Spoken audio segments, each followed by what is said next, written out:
welcome to the channel for this, our very first video, and also our very first army showcase. Today we're going to be taking a look at my Ultramarines 3rd company.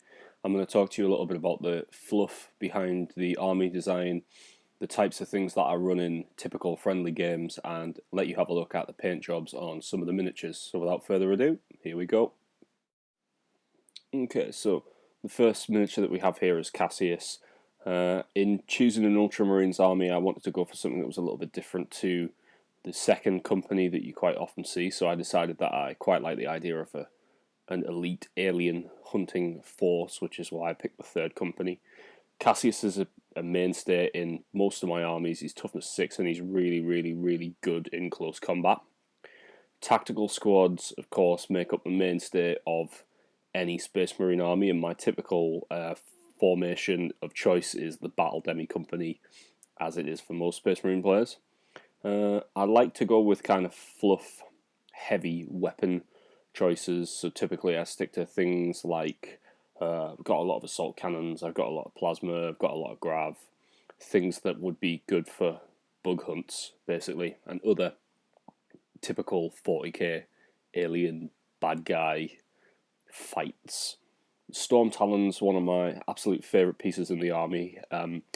I used the kind of cowl on the cockpit from the Stormhawk Interceptor. I think it makes it look really cool and armoured, and they're really fun and fluffy to use with the St. Tyler's Battle Force formation, which lets you take veterans and of course Chaplain Cassius and Storm Talons and run them in a kind of a quirky, unusual way.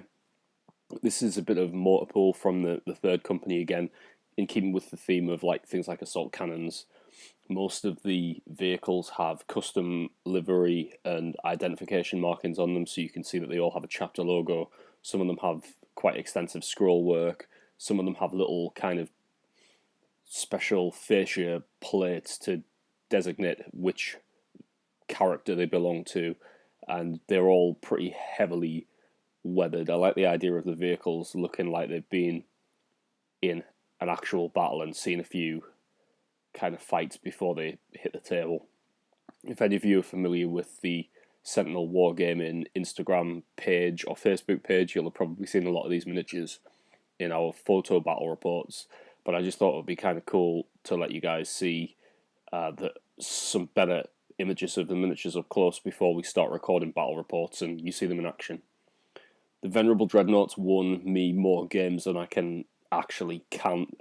Again, keeping with that theme of assault cannons, he's got a Stormbolter.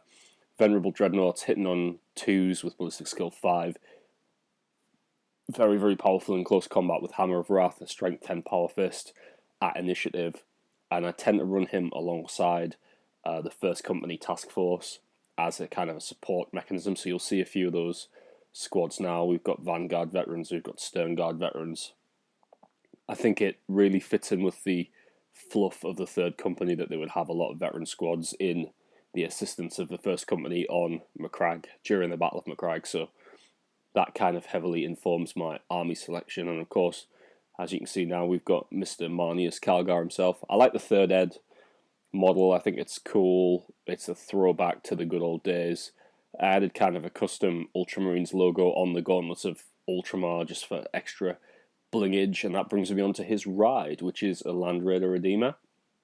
I like the idea of the 2 flamers. Again, it's fluffy. If you're going after a big horde of Tyranids, you're going to want some flamers and an assault cannon. Also got the multi-melter on there just in case we encounter any hardcore armor, and that's saved its life a couple of times versus other Land Raiders and things of that nature. Again, very heavily weathered. I like the vehicles to look lived in. It's a good heavy support choice, and I often run it as a dedicated transport for the Terminators. Vindicator, I wanted some old school 3rd Ed classic hazard stripes, so the Siege Shield got the classic yellow paint job with a bit of weathering and battle damage. Again, you can see some of the individual touches, the livery, the scroll work, the army logo, and just picking those out with kind of cool, unique colours. It's got the kind of typical Ultramarines 3rd feel in terms of if you're going up against aliens, you probably want to bring a big cannon to blow them up. Hopefully you should get a sense of the fluff reason behind the army and some of the key model choices that I use, and hopefully you'll see more of the army in the coming battle reports.